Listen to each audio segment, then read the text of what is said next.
Well, hello. How are you? I hope you're doing well. I'm okay. I'm just okay. Okay is okay, right? It's not bad. It's not good. It's okay. And hopefully you're having a decent Sunday. It is Sunday. It is the middle of November. November is caregiving, Family Caregiver Appreciation Month, and it's recognizing caregivers. Ironically, a lot's going on this particular month. And I wanted to talk to you about the wait. That's what I've entitled this. The wait, the watch. It's anticipation of the inevitable. It's not an easy subject, but I think it's something that needs to be discussed.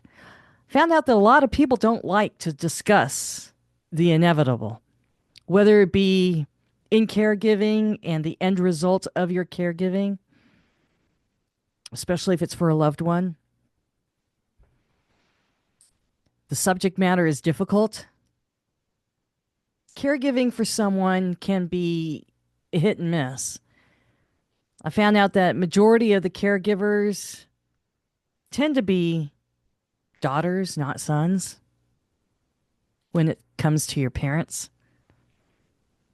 And it's a weird dynamic.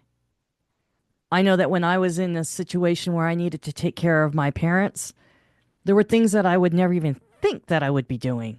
And I did feel weird about it, as much as they felt weird about me doing it to them, which was accepting help, receiving the help graciously, doing things that you never thought that you would have to do, seeing things you didn't want to see, but you ended up seeing them. There's so many different facets of this. And I can't even begin to tell you what that was like. But I've entitled this The Wait, The Watch, because anticipatory grief is something that's very real. It's very uncomfortable. And it's real.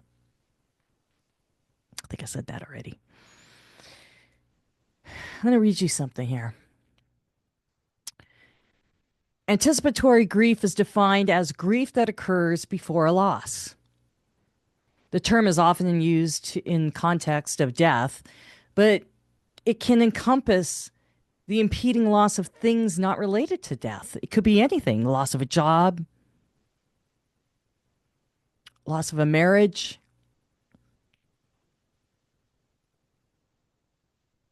loss of a home, things that bring security, things that you identify with, things that are important to you, things that you love, things that you can't imagine being without. You grieve over those things.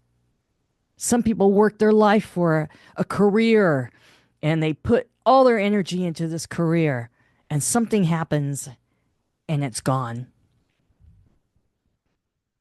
Could be a reorg, not even your fault. Could be a reorganization with the company, something, but your whole world gets shattered and twisted and turned upside down because of a loss. Because a loss is a loss. As a caregiver, I knew that my anticipatory grief was going to be the loss of my parents. Spending all the years that I did taking care of them, being frustrated for whatever was happening in my life at that time, or what was happening in their life at the time, it doesn't matter, because the end result will always be the end result: a loss. It's things that cause a life change, a life changing event. And it's hard because we're dealing with feelings. You know, feel the feels. We always talk about feel the feels. Here's some examples of anticipatory grief. I didn't even know that this was the name that this phrase existed. I just knew what I felt because I felt anxiety, you know? People that are found out that they are sick themselves or that their loved one is not doing well, or I mean, all these things, it just builds up in you, and it's just, it could be anything.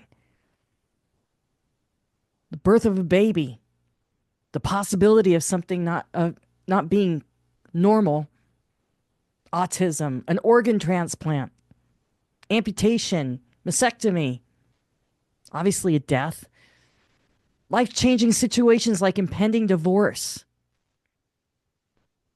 separation, even a child leaving home for college, having to move out of someone's house, having to move out of your house, the deterioration and the loss of a pet. For myself, I can honestly say without going into detail, I have at least four of those things that happened all at once, besides the loss of my mom and dad.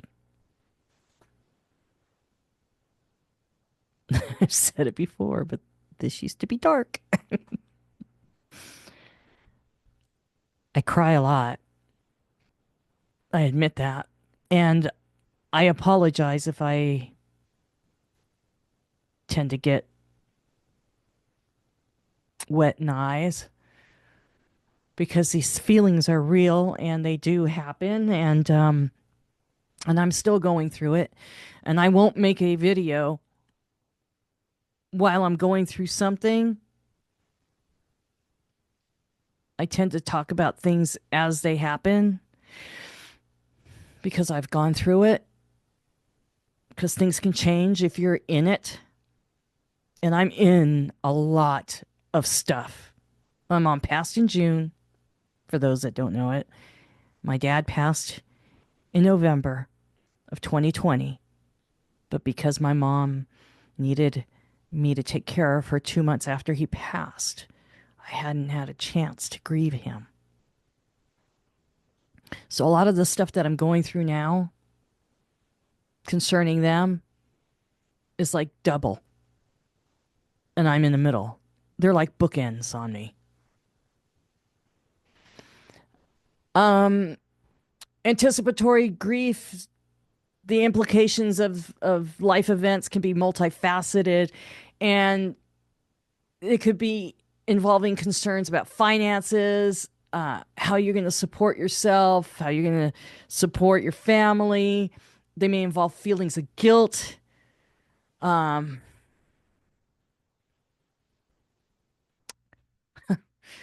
and it may start to fear how others will perceive you or if they will abandon you after the loss. And I'll tell you, it's a strange thing, but abandonment is real.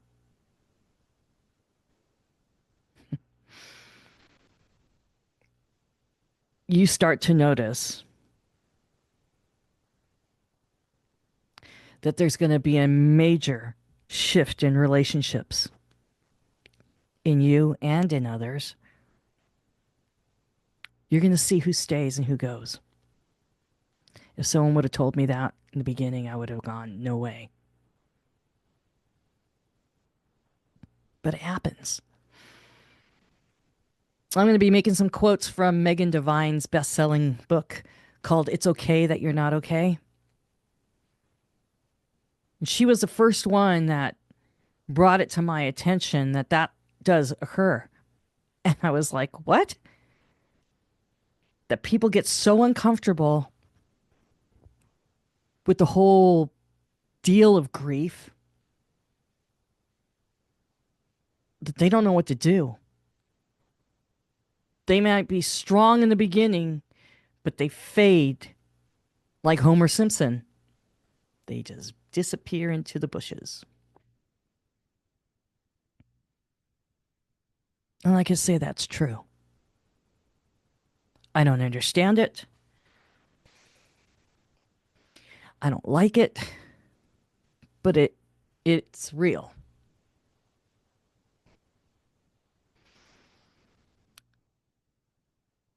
Dying and death brings out clarity and it lifts veils. You see people for who they are. It defines a lot.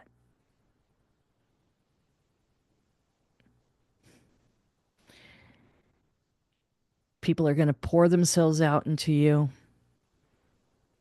or they're going to abruptly just stop. And I don't understand it, but it happens. In the book, she mentions how her own situation of how people were in her life constantly, thick as thieves, and then disappear like they never existed. I remember reading that and thinking, what? And I can attest to it. People just leave.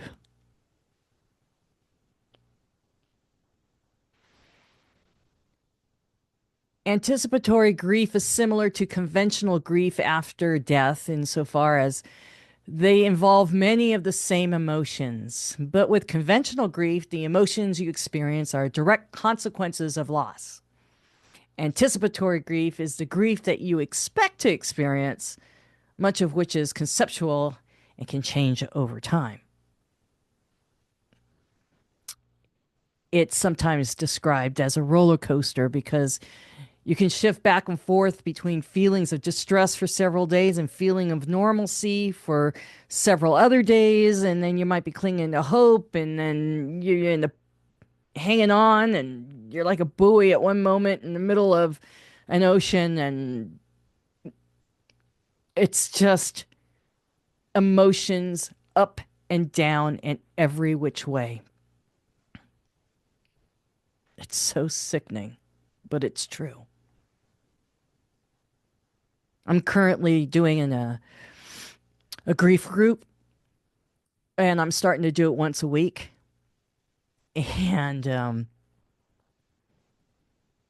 there's people that have lost people in attendance, and there's people that have still their loved ones, and they're going through this anticipatory grief. And I remember listening to them, what it felt like. And you do get to the other side. But the post caregiving part alone, if you don't deal with your feels and you keep yourself busy with everything else, it does not go away. It doesn't go away.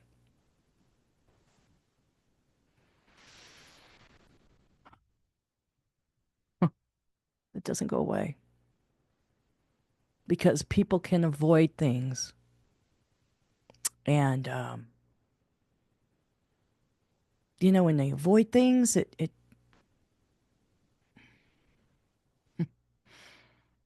still hangs there saying, hey, don't forget about me. I'm still here.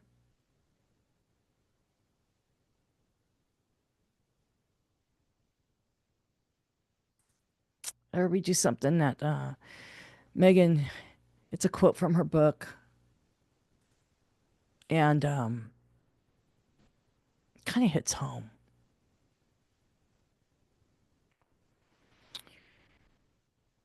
And I pause with it, and I hesitate, but you know what? It's true. Grief is already a lonely experience. Not to mention the isolation of caregiving. But when you enter into grief, grief is already a lonely experience. It rearranges your address book. People you thought would stay beside you through anything have either disappeared or they've behaved so badly, you cut them out yourself.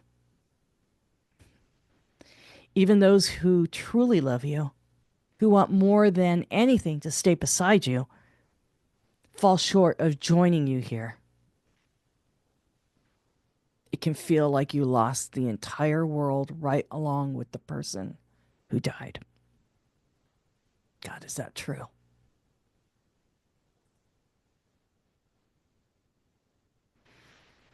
You know, it doesn't have to be that way, yet it is.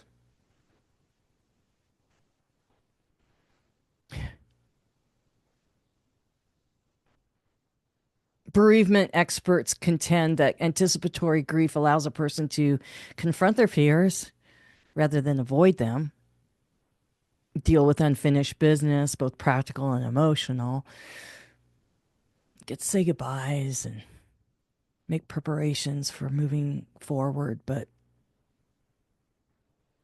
you would think that a person may have less distress and be better able to navigate the bereavement, but sometimes it doesn't work that way. Some studies have shown that anticipatory grief can be like holding your breath. Remember, I've talked about that in past videos. You need to breathe. I keep doing this thing, huh? In through your nose and out through your mouth.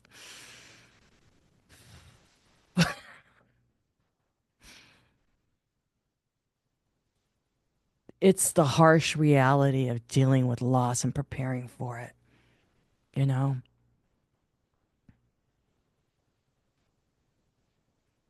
The National Cancer Institute found that widows who stayed with their dying husbands until death could only truly mourn once the death has actually occurred, because it was like they were holding their breath for that moment. I know it's a difficult subject, and I know it's not popular, and I know it's hard to listen to. Some people might even say that it's somewhat depressing, but it's a reality. And death is actually part of living. But not everybody is going. We're going to stay behind. I'm still here, and I'm just trying to figure out how to get through it. It is part of caregiving. It's the after effects.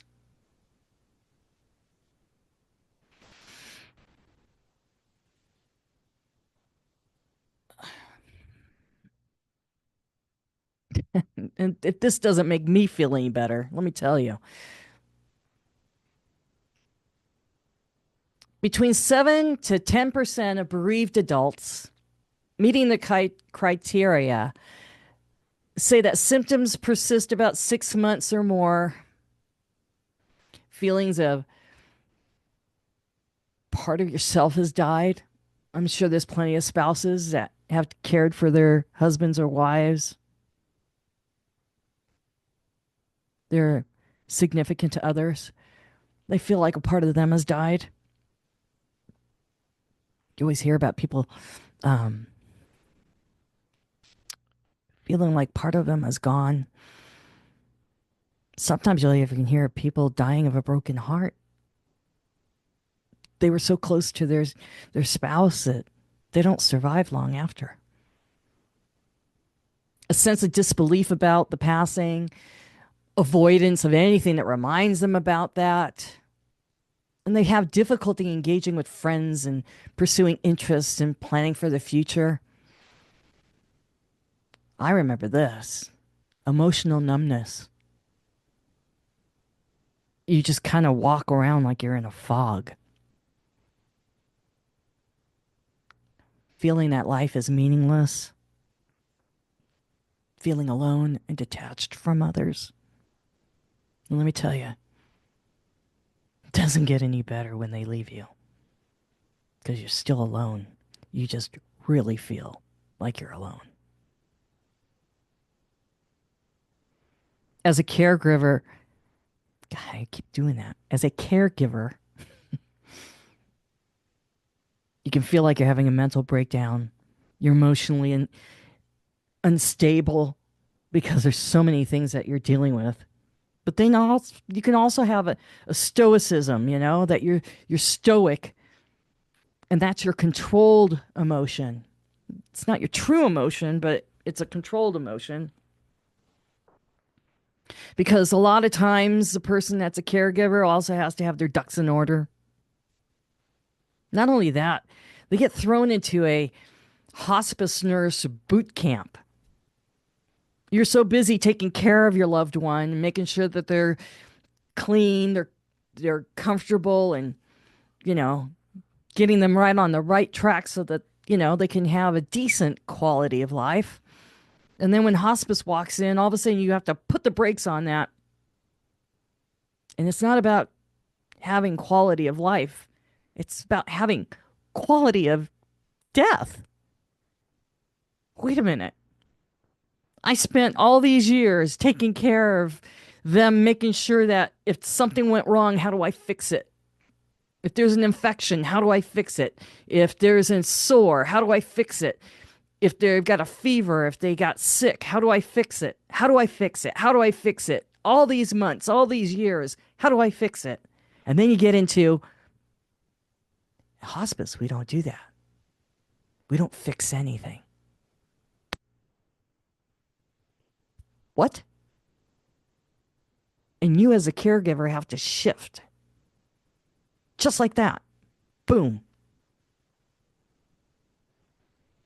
You're so conditioned to caregiving, giving care, that all of a sudden, nope, this is hospice.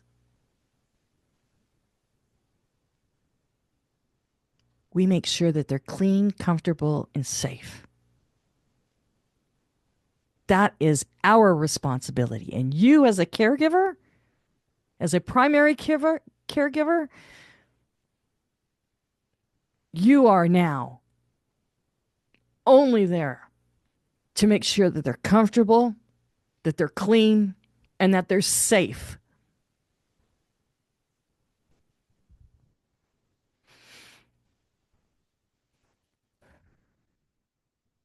You can't fix them anymore. And the times that I went to help my mom, and I tearfully would do things, realizing that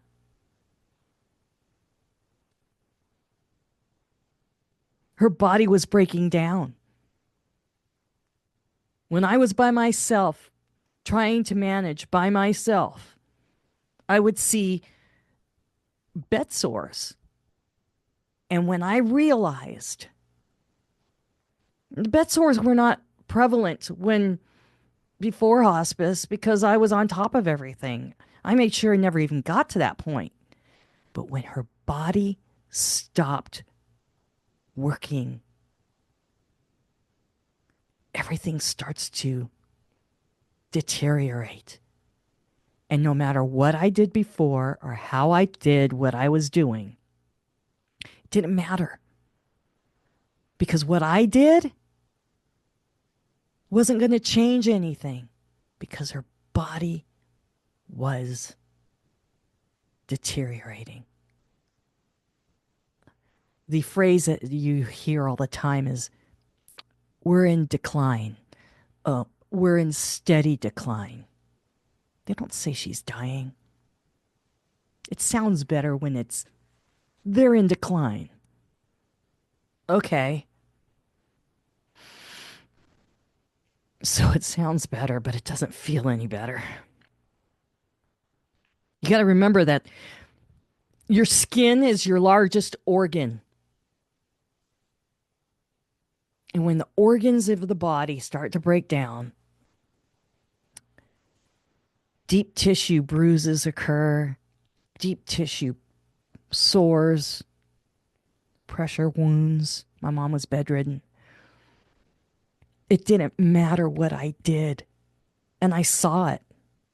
Because what I would normally do, and my mom would heal like in a day or two for something, her body wasn't even fighting it anymore. It just got bigger and bigger and bigger. And you, as a caregiver,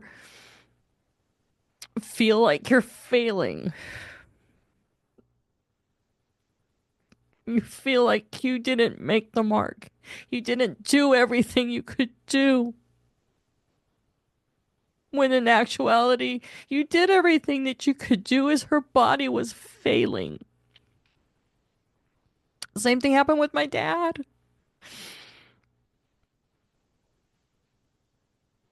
This is hard, and I'm sorry. It's not a comfortable subject matter, but I think it needs to be talked about. And I don't, if you stop and I can't watch this right now, I get it. Because it's hard for me to talk about. But I owe it to somebody that's going through something to benefit from my experience so that they know they're not alone. I religiously took my mom and my mom's blood pressure and I checked her O2 levels with an oximeter. I think that's what you call it. You put it on your finger and it reads the level of oxygen. And I remember I put it on her finger and it was just like low. Her BP, I knew because I took it so often what her average was, or, things that happened throughout the day. I knew. And when I saw her blood pressure drop and her O2 level drop, I thought something's wrong. This is before hospice.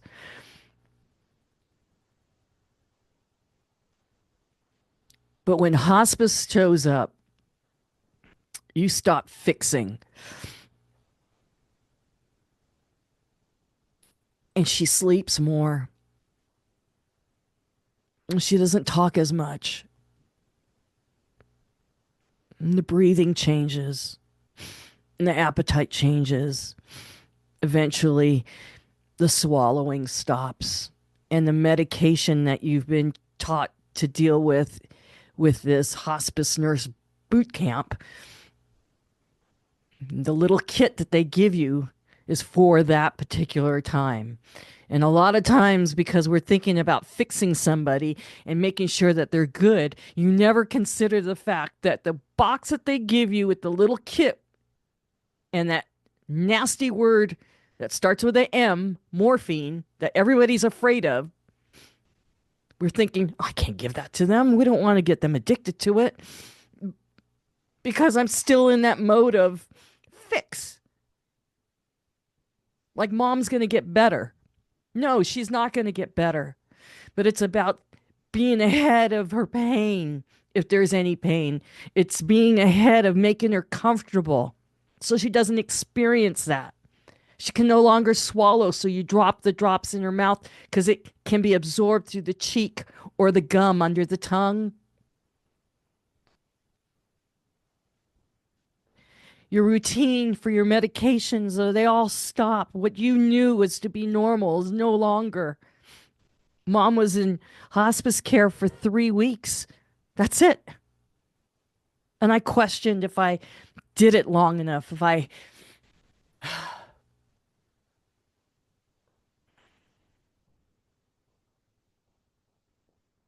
I waited too long. What I did on my own, I could never do anymore alone. I thank God that my sister showed up when she did because I needed her help. Nobody else was coming to help me. We needed to change her position every 2 hours. And I remember even with my dad, I had Deborah with me. I didn't have Deborah with me with my mom. Deborah's one of these people that disappeared. But I had my sister. And I remember you sleep in shifts. Deb and I took turns. We slept in shifts because you're so mentally and physically exhausted that if you hear anything, you'd like kind of like a new parent. Oh my God, is that the baby? Is that, talk about anxiety. I mean, it got so bad with my mom when I was by myself. I had a little camera in the room. It's like, is she still breathing? So I would zoom in on her chest to see if it was going up and down. If I walked into the room, I'd walk in kind of sheepishly because I didn't know what I would find. And the day of, it creeps up suddenly and immediately.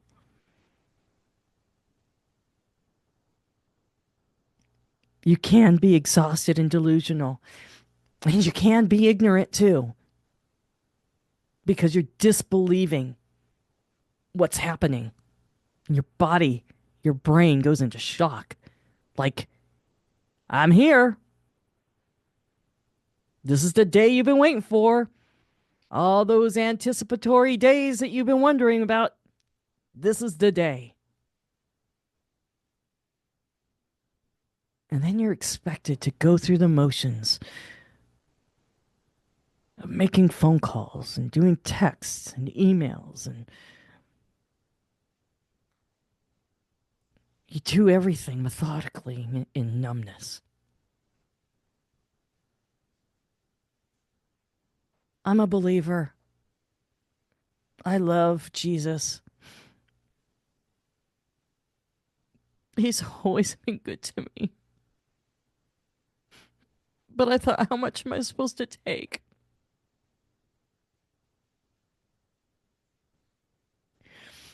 Because it's not just the loss of my parents.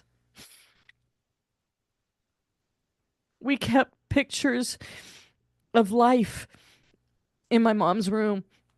Pictures of my mom and dad when they were engaged. Pictures of her parents, my grandparents. Generational pictures for mom.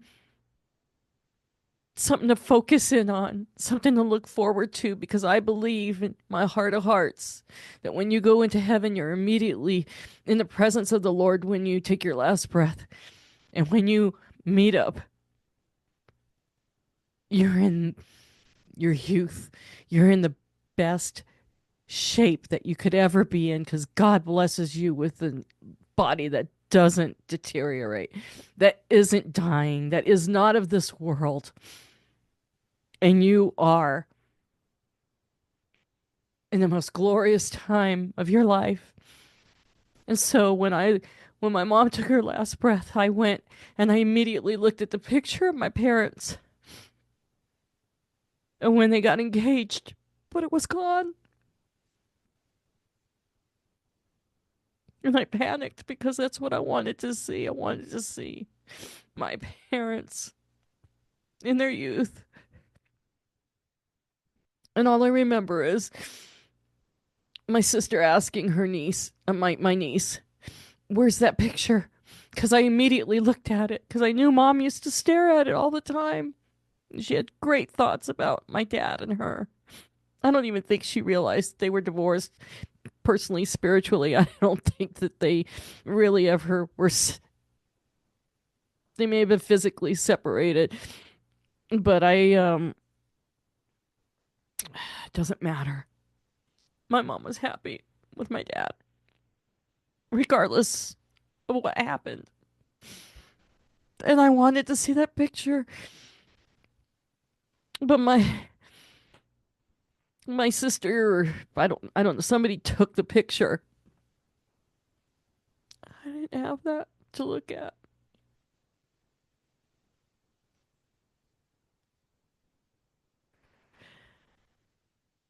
My point of bringing this up is it doesn't matter how well you have your ducks in order, how many T's you've crossed, and how many I's you've dotted. You think you have yourself together and you have things in order. But when it happens, you're not ready. You're not ready.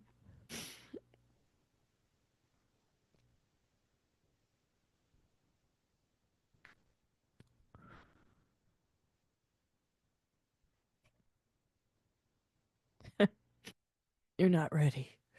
You think you are, but you're not. And it takes Such a long time.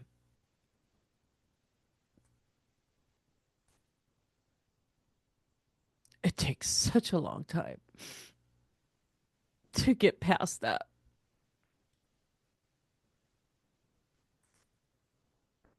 I mean, you may think that you're past it, but here's another quote from Megan's book.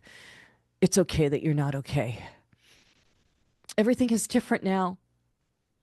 The life you expected to unfold disappears, vaporized. The world splits open and nothing makes sense. Your life was normal, and now, suddenly, it's anything but normal. Otherwise, intelligent people have started spouting slogans and platitudes, trying to cheer you up, trying to take away your pain.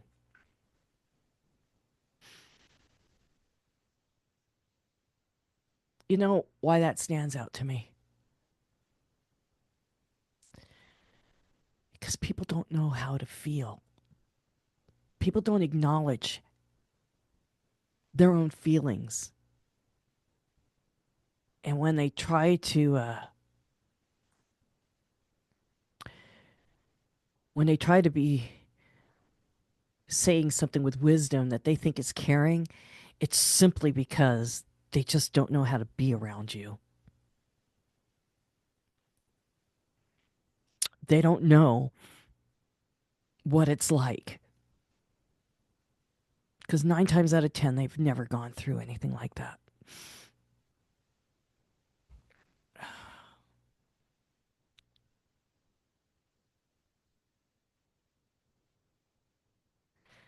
Sometimes they say things when they really shouldn't say anything. Sometimes silence is better.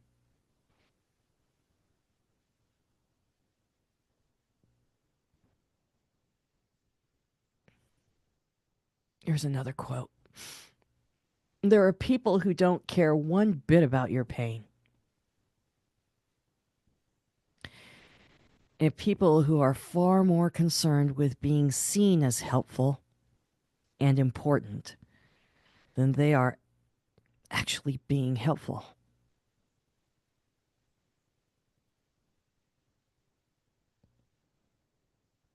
Isn't that crazy?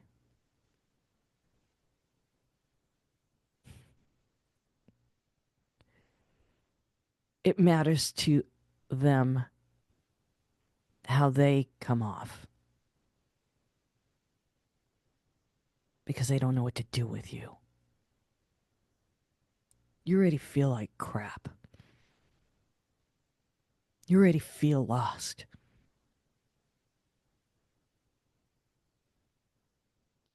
And you always say to yourself, I'm just one person. And that could go for anything, right? I'm just one person. What difference would it make? Imagine if everybody in your life says that.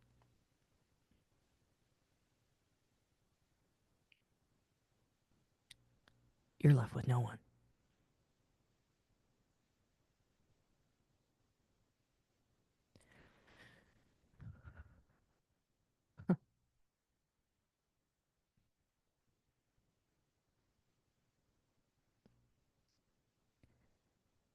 My mom put her house into a reverse mortgage. It was good for her. I don't know the reason why she did that. She didn't have to. But at the age of 62, isn't that crazy? At the end of this month, I'm going to be 61. My mom's age, she put her house in a reverse mortgage. And by the time I took over to help her financially, whatever it was that I was doing, taking care of her, making sure she was good, it doesn't matter. I was there for her. Nobody else was. But by the time I needed to ask questions, she couldn't even answer them. I had to hunt for everything. I had to be a detective. I needed to figure out why things were the way they were, and my hair is bugging me. I'm going to get a cut. Um, I had no clue. I had to figure out all this stuff. And now that she's gone, I could see how it helped her while she was here and while she was you know, is the word viable? While she was functional, living her life. I get it. But let me tell you something. As a person that's going to take care of everything after the fact, I've never dealt with such a predatory manner of lenders. Literally, I thought the medical field was bad because you're just a chart number. Well, all they see is dollar signs and you're a file. So, in the midst of dealing with the grief and everything else that's happening in my life and abandonment from people, I have to deal with predatory lenders that have made my life into a living hell. Again, this is not an easy episode for me, but it's a real one. And so I will say to you, you got to do what you got to do, but make sure your ducks are in order and know what you should be dealing with. Because even though I did my homework years before my mom's passing happened, I thought I knew what I was going to be up against. But what I experienced, I can honestly say, it's not even that way.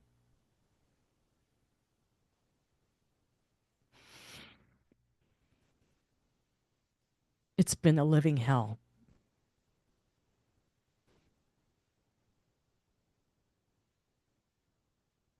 And who do I have to talk to? I guess you guys. Those that check in. Those that tune in. You can have all your ducks in order, but you can also be surprised with the unexpected. And when someone told me way back in my early years, always expect the unexpected, my grief was so thick at the loss of my parents, at the loss of other things, and just my I know this seems so insignificant, but February last year, my beloved cat passed away. I wasn't even home. I was taking care of my mom living at her place. All these things came upon me like a tidal wave. I was so numb from everything that I had been going through that I didn't even see the reverse mortgage predatory lender coming at me. So make sure you have in place and you understand everything. Again, I'm a believer, and God went before me. He sees my future. He sees my past. He sees and he is in my present. And the only currency that he operates under is faith. And I find out that when I concentrate and I'm concerned about things I can't see, I'm not operating in that faith. The only currency he knows is my faith. But he makes it simple. And I'm telling you, that simple is hard. He says you just have the amount of faith of a mustard seed. Have you seen a mustard seed? It's like a pin drop. It's so tiny. I don't know. I picture a poppy seed. It's probably smaller than that. But it doesn't matter. My point is, if you don't have the faith in whatever it is that you're going through to sustain you through what it is,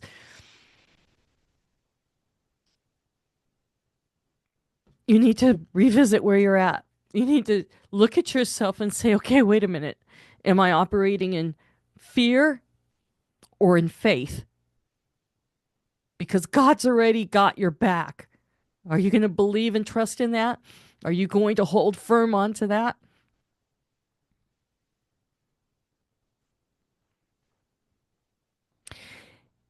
And anticipatory is a derivative of anticipation, right? It means you're anticipating something. And in God's word, it does say, be expectant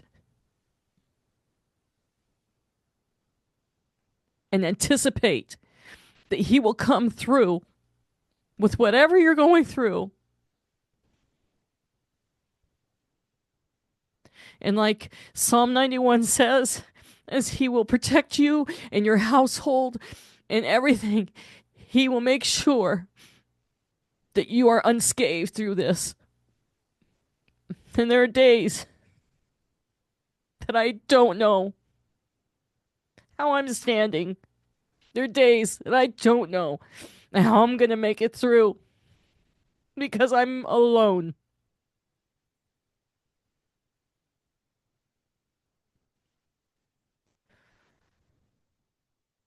But I'm still here.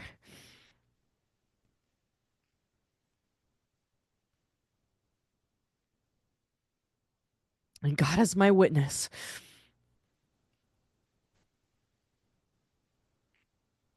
I'm going to make I'm going to make it through this.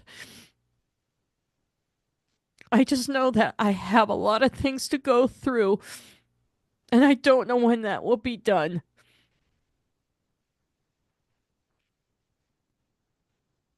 But God didn't design a wussy.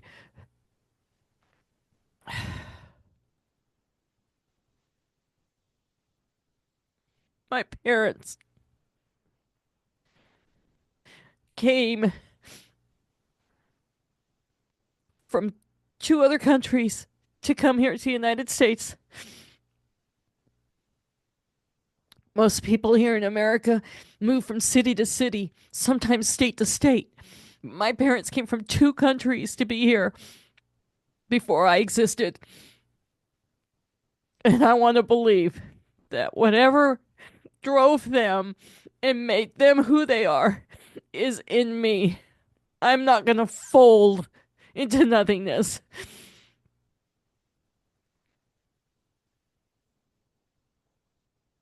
And I don't give a crap what people may say about me at this point where I'm vulnerable.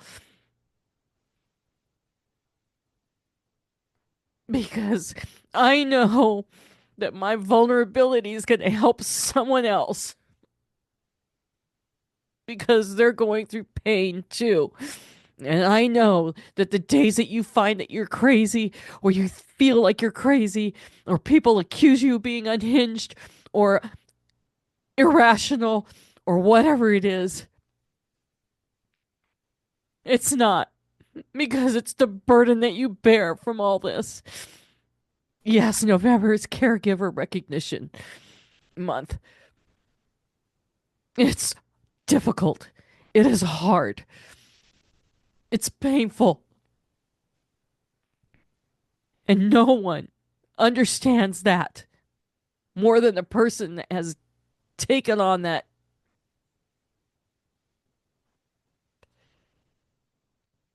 Everyone says it's such an honor. And I always shot it down. What do you mean it's an honor? Are you kidding me?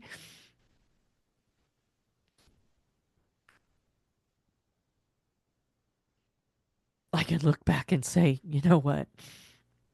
It was an honor to take care of my mom. It was an honor to take care of my dad. I thank Deborah for helping me with my dad. I thank my sister for helping me at the end of my mom. because there's no way I could have done it by myself.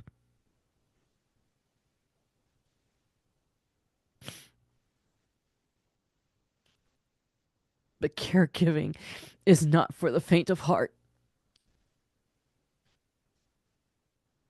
I never thought I would do that. Never in a million years. But I did.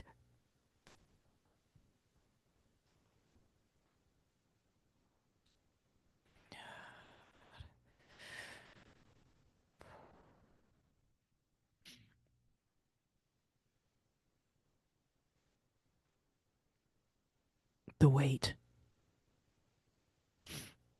the watch.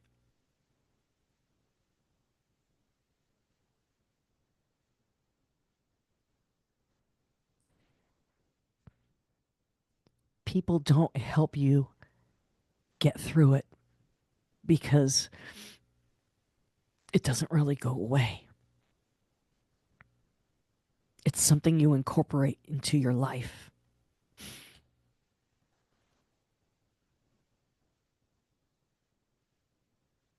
It never goes away. The pain of a loss of a loved one.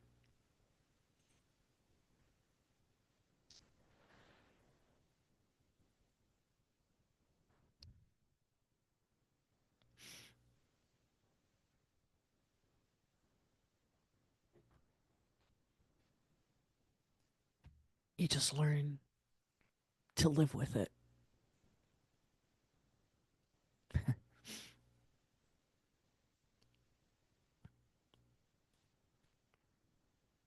And I keep asking myself, when am I going to feel normal?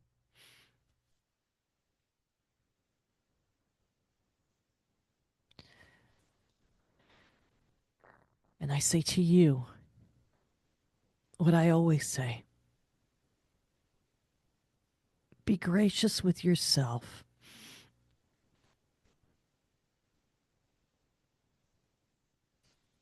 Give yourself a pass sometimes. I always say, be good to yourself. I say it for a reason because I have to remember to say that to myself too. At times when things get so tough and you miss the boat, or you do something that you knew that you had to do something and you just forgot, overlooked it. The stressors that come up through this experience are real. Be gentle with yourself in the process and out of it.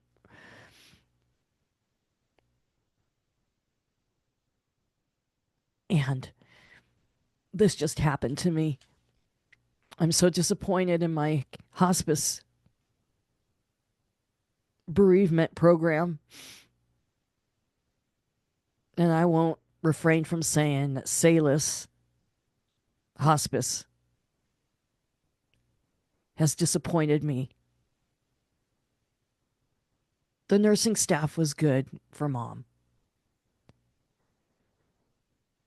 but the aftercare, pretty much like friends and family. I got abandoned. It's November. I hadn't heard from them till 3 weeks ago when I reached out. And then I found out this week that the bereavement counselor was no longer with them, and they didn't have any, they left like 5 or 6 of us just hanging. I'm like, really? At a time where things are so sensitive and you're feeling emotionally weakened and you're going through your own stuff, you guys are abandoning a group of people who have lost spouses, siblings, Parents, it's just pathetic the way society has turned out to be. When you think that you have support and they just abandon you,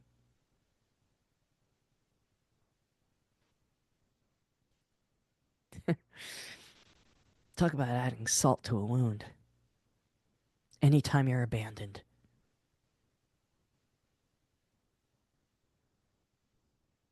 it's horrible. And I don't regret mentioning their name.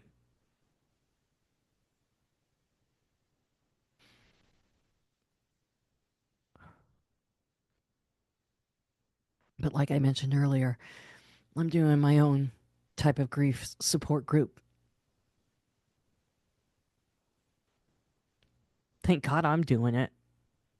I'm not saying I'm the best person at it, but I'm doing something. But there is a national online and or in-person grief support group called Grief Share. Their website is griefshare.org. It's church-based, and they're everywhere. You go to their website, put in your zip code, and you can find organizations, places where they do this program. It's a 13-week program of grief support. And you could do it through Zoom. You can be in person of wherever their place is. And probably end up there. But, and it's a place for you to heal, because that's the goal. To heal so that you can move forward and be independent. Maybe make new friends. People that can meet you where you're at. Because apparently, if they're not familiar with this road, they just end up in a ditch and you're walking on the road alone.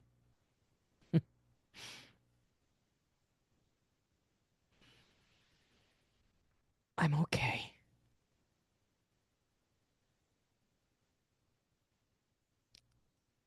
It just hurts. When you look at life in its reality, when you look at the circumstances and that reality, when you realize that the people that you love are not here anymore.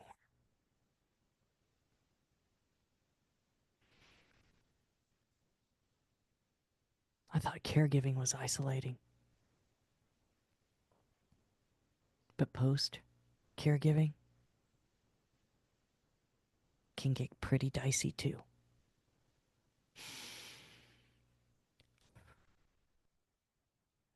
I love you guys. I love you for checking in and watching. I haven't said it in a while, but it really helps out when you like, you share it, or you even subscribe. I haven't a clue how this channel works or algorithms. I don't know. I'm merely putting out a video so that other people can learn or maybe not feel alone.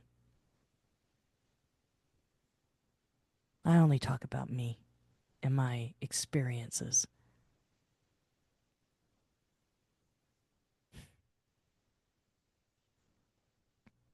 I don't talk about me so that I can be me and make it all about me. It's just there's a journey that I can only speak of. It's called a testimony. And I hope my testimony helps you. And on that note,